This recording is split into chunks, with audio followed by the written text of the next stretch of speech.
Hey, this is Nadine, and welcome back to It Got Me Thinking. So, back in 2016, I visited a plantation called Boone Plantation. It's located in Charleston, South Carolina. It's beautiful. And so I figured since we were down south, I had to see a plantation. So, when I arrived, it was everything I imagined. It was tree lined with the oak trees, the Spanish moss hanging off of the trees. And as you enter in, you're led to this house, which I thought was going to be a mansion, but it turned out to be a very small little house.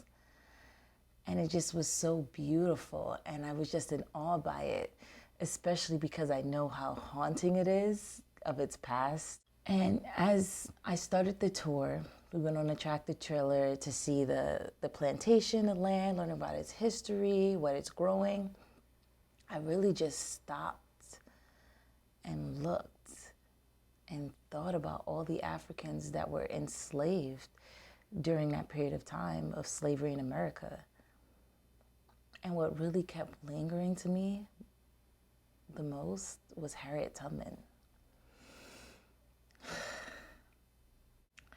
For anyone who doesn't know who Harriet Tubman was, she was a slave that made it to freedom and continued to travel back and forth between the South and North to free other blacks into freedom. As I sat there on the tour, I really dived deep into my feelings, and I thought, would I have left the plantation? Like, I'm serious. Like, would I have left the plantation looking at all this vast land, the swamps, the water, and before most of you guys come out here and say, no, there's no possible way, I would have been gone, they would have had killed me, I ain't staying. Let's put it in perspective. You had no TV, no social media, no radio, no phones. Shoot, you can't read or write, so how you gonna read a map? Let's be real. Let's be real. You had no sense of knowing that if you left that plantation, it was gonna be better. No sense of knowing. And you just exist in your reality. And shoot, we didn't even get to the fact that you don't even have proper shoe wear. Like, come on. You ain't got proper shoe wear, you ain't got no flashlight. Like, I can't get past the idea of, like, you know, when you go hiking, normally you pack all your food, you got a whole bag, you got your water, your meals, your snacks, your granola, you get to go. But when you packing for freedom, you just packing on a whim. You just know, I really just sat there and was like, would I have left? Would I have the confidence and taking a leap of faith to go? Would I have taken? And then I didn't even get to the worst part, the fear of being caught. Because for many of you who don't know, if you're not American listening to this video, getting caught, you probably would have been beaten to death or just killed on the spot. You know, this ain't like prison where you get caught and they send your ass back to jail. No. So I would just been caught in the fear alone of being caught, not even the anticipation of freedom. So let's go back to Harriet Tubman. In thinking, what made her escape? What truly made Harriet Tubman escape? Think about it for a minute. Because that's what I was lingering on for about, like, what just made her escape?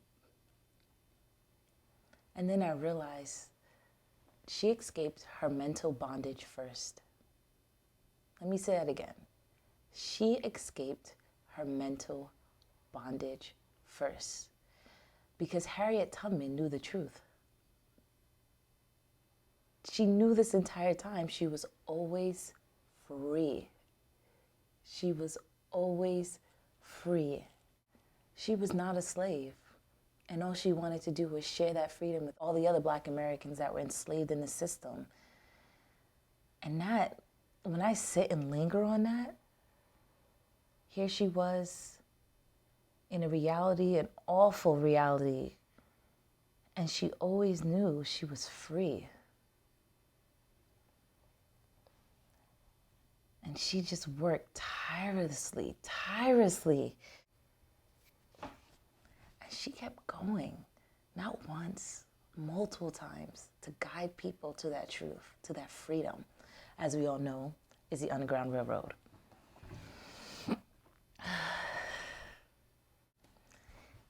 And then I thought, like, man, I know if I reach freedom, I ain't going back. I ain't not going back for nobody else.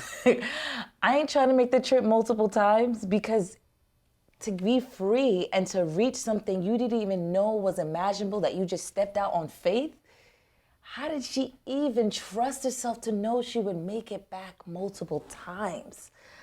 That part, like, that's the part that even lingers to me even more. Like, not only did she make it into what we considered freedom at the time, she kept coming back for the other people to lead them. Like, that part always gets me every single time. Harriet Tubman was truly a hero, a trailblazer. Just, you know, I think about her and I think about this story as I'm sharing to you, and I just linger about what kind of mental bondage am I in, that you're in, that we're all in, and how do we shift and transition from that? What do you see now for your reality, and what can you not see but know to be true in your life? And that's something I'm even going on a journey on right now, as I'm shifting different belief systems, as I'm shifting limitations I've had on myself, as I'm shifting my mind around money, relationships, work, mental bondage, and how limiting it is. So I just wanted to get on here and just really talk about Harriet Tubman, mental bondage, and just the liberation that we're all going through. And I hope, you know, this story was just one point of reference and how you can liberate yourself. I hope you like this story time about my visit to the plantation. If you like, subscribe, check, and discuss in the comments. We'll be continuing, because I have another part of the plantation. Part 2 is going to be about plantation and plantation weddings, and that's a whole nother story.